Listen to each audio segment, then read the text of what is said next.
మరొక సందేహం గురువు గారు రాజమండ్రి నుంచి శిరీష గారు అడుగుతున్నారు. తలంబ్రాలు పోసుకోవడంలో ఆంతర్యం ఏంటి అని.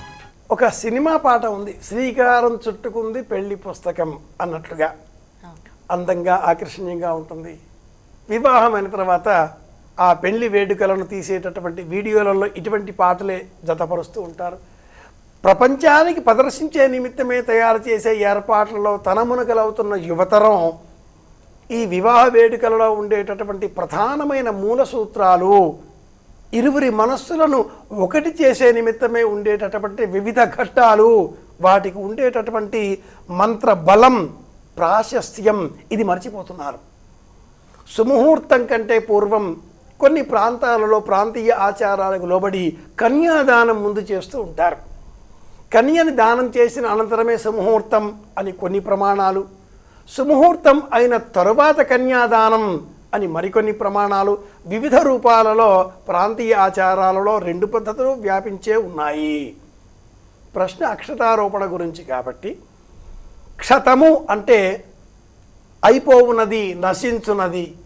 అక్షతము అయిపోనటువంటిది, శాశ్వతమైనటువంటిది, నశించనటువంటిది.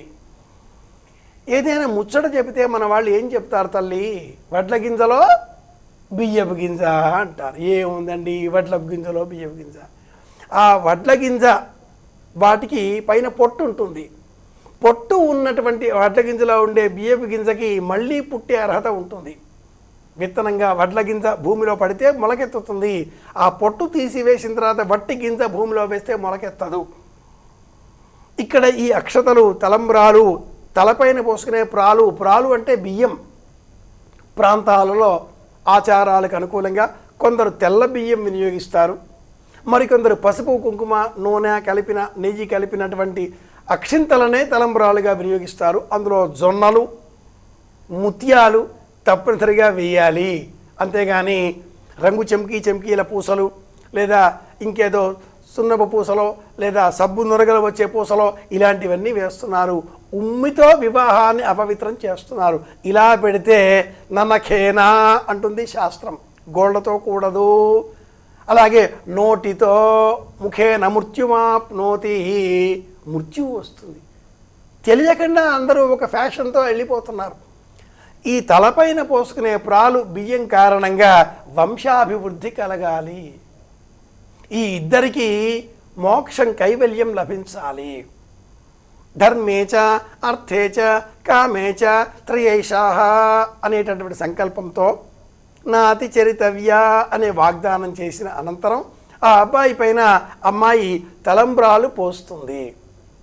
బ్రహ్మరంధ్రం పైన పోసేటటువంటి ఈ అక్షంతలు ఎన్ని ఉన్నాయో అన్ని వేల యుగాల కాలం పాటు మనమిద్దరము కలిసి ఉండాలి అనేటటువంటి మంత్రంతో అగ్ని అడిగినా, వరుణుడు అడిగినా, ఇంద్రుడు అడిగినా, చివరికి ఈ వరుడు అడిగినా ఇక్కడ ఆగిన నేను ప్రజాయై అనేటటువంటి పేరుతో, సత్సంతానం కలిగే నిమిత్తమై పశూనాం అన్న పేరుతో, అర్థం డబ్బు సంపాదించే విధంగా ఈ మూడింటిని ప్రయోజనాలను సాధించే నిమిత్తమై 3 సార్లు ఇలా బియ్యం పోస్తున్నాను. అన్ని వేల ఏళ్ల కాలం పాటు మనిద్దరం కలిసి ఉండాలి. కలిసి ఉండాలి అనే అర్థం కోసమే ఆచారాలు, సంప్రదాయాలు, పద్ధతులు అన్నీ కూడాను, విధి విధానాలు ప్రతిదీ కూడాను. కనుక 3 సార్లు ఇలా పోసిన తర్వాత తూష్ణీం చతుర్థ పర్యాయే అని చెబుతారు. 4వసారి తూష్ణీం. ఇక్కడ అందరూ రంగప్రవేశం చేస్తారమ్మా. ఇక కాచుకుని కూర్చుంటారు. అమ్మాయి అబ్బాయి వెనకాతలో 25 మంది. ఇక చూపిద్దాం మన ప్రయోజనం అంతా కూడా అని చెప్పేసి వీళ్ళకంటే వాళ్ళ ఉత్సాహం ఎక్కువగా ఉంటుంది. పైనుంచి మధ్యలో ఈ కెమెరా వాడి లొల్లి కూడా, గొడవ కూడా ఒకటి. ఇందులో ఆ మంత్రార్థం పోతున్నది, సంప్రదాయం పోతున్నది. 33 కోట్ల దేవతలను ఆహ్వానం చేసిన ఈ వేదిక పైన చెప్పులు వేసుకుని రాకూడదు అన్న ఇంకిత జ్ఞానం పోతున్నది.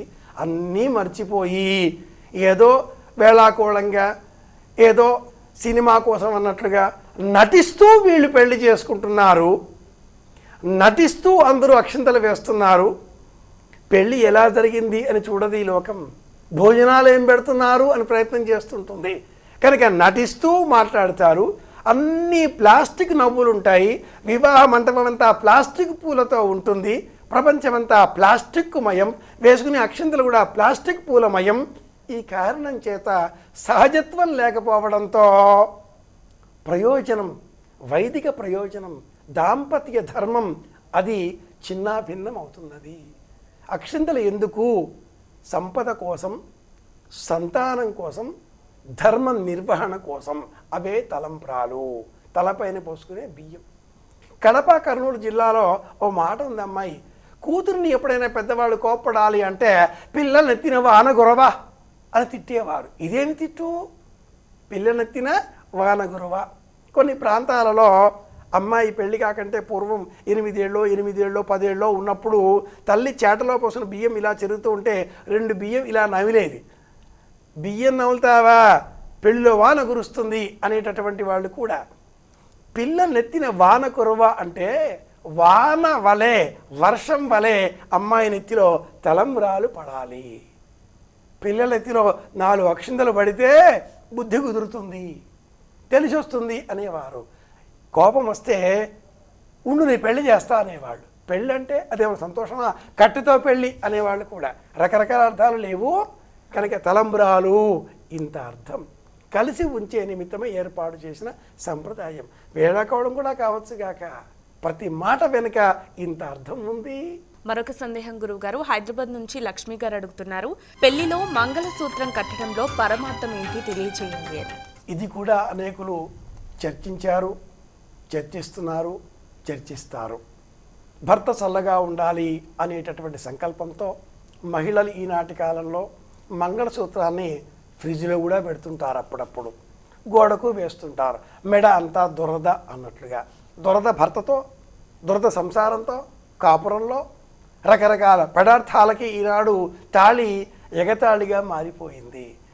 అనేక రకాలలో హిందూ వివాహం చట్టం, హిందూ మ్యారేజ్ యాక్ట్ ప్రకారంగా మంగళసూత్రం కడితే పెళ్ళి కాదు, సినిమాలలో మాత్రమే అవుతుంది.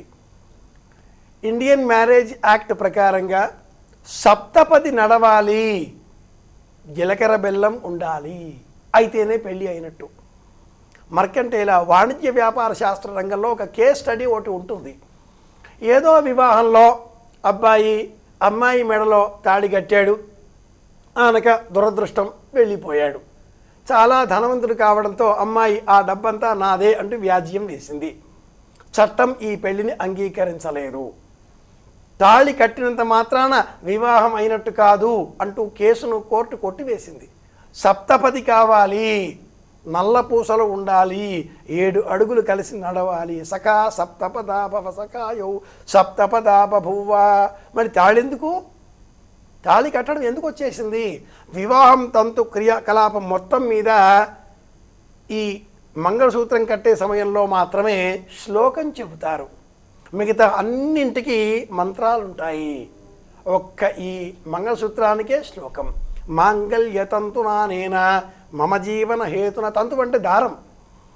ఈ దారంతో నీ మెడలో కట్టే ఈ సూత్రం ద్వారా నేను కలకాలం ఉండాలి. మళ్ళీ ఆశీర్వచనం అబ్బాయికే. నేను కలకాలం ఉండాలి నీ మెడలో కట్టడం ద్వారా. ఇదేమిటి అర్థం అంటే, నీ మెడలో కట్టడం ద్వారా నీవు ధర్మపరిగా, సహధర్మచారిణిగా, ధర్మ మార్గంలో నాతో కలిసి అనేక ధర్మయుక్తమైన కార్యక్రమాలు చేస్తావు. ఆ పుణ్యఫలం కారణంగా నేను కలకాలం జీవించి ఉంటాను. నా జీవితానికి నీవు హేతువు అవుతున్నావు అంటే నీవెంత గొప్పదానివి. అది మర్చిపోయిన ఆ భర్త తెల్లారే పెత్తనం చూపించే ప్రయత్నం చేస్తాడు. ఇది అన్యాయం. ఇంటికి మహాలక్ష్మి ఇల్లాలు, యువతి, గృహిణి, ధర్మపత్ని తన ఇంటి పేరు మార్చుకొని కనిపెంచిన తల్లి, తండ్రి, అక్క, తమ్ముడు, చెల్లెలు, కుటుంబం, నివాస గృహం, స్నేహితులు అంతా విడిచిపెట్టి నీ వెంట ఈ ఇంటికి వచ్చి నీతో జీవితం గడిపి నీ ఇంటి పేరుతో సంతానం కని నీ వంశానికి మూల కారణంగా ప్రవర్తించేటటువంటి ఆ మహిళ సాక్షాత్తు అమ్మవారితో సమానం.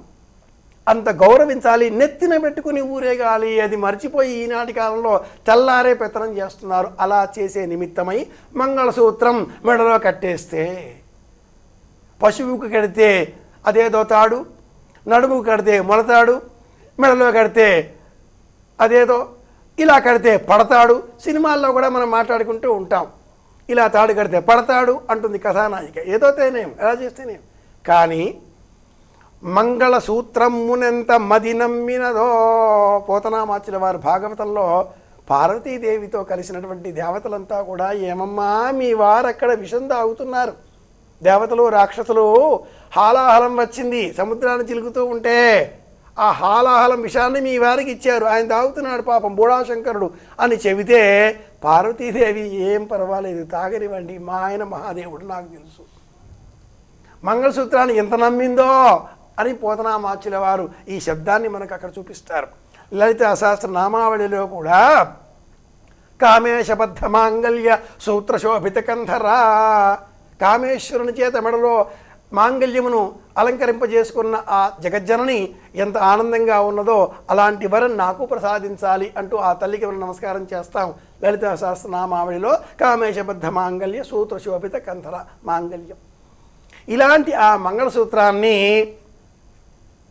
ఎప్పుడైనా దారం పెరిగితే భిన్నం అవుతున్న ప్రమాదం కనిపిస్తే సూర్యోదయం కాగానే మొదటి జాములో 9లోగా మార్చుకోవాలి, భోజనం చేయకుండా మార్చుకోవాలి. పంచమి, సప్తమి, దశమి, ద్వాదశి తిథి వారాలు చూడాలి. పెరగకంటే పూర్వమే సన్నబడితే వెంటనే మార్చుకోవాలి. అలాగే మార్చుకున్న ఆ నూతనంగా కట్టబడ్డ ఆ దారాన్ని భర్త చేత మెడలో అలంకరింపు చేసుకోవాలి అన్నట్టు సందర్భం వచ్చింది కాబట్టి అమ్మాయి జవాబు పెద్దగా ఉన్నా కూడా విందాం. ఈనాటి కాలంలో పలువురు మహిళలు మాటిమాటికి ఈ దారం మార్చడం ఎందుకు అంటూ దారాన్ని రాగి తీగతో చుట్టించేస్తున్నారు, వెండి తీగతో చుట్టించేస్తున్నారు, బంగారం గొలుసులు వేస్తున్నారు, దారానికి ప్రస్తావన లేకుండా చేస్తున్నారు. ఎవరైనా కోపంగా వచ్చి తిడితే నీ తాడు తెగ అనే ఒక తిట్టు కూడా ఉంది. అంటే చాలా పెద్ద దూష్యం కదా, చాలా పెద్ద మాట కదా, నీ జీవితానికి మూలం కదా.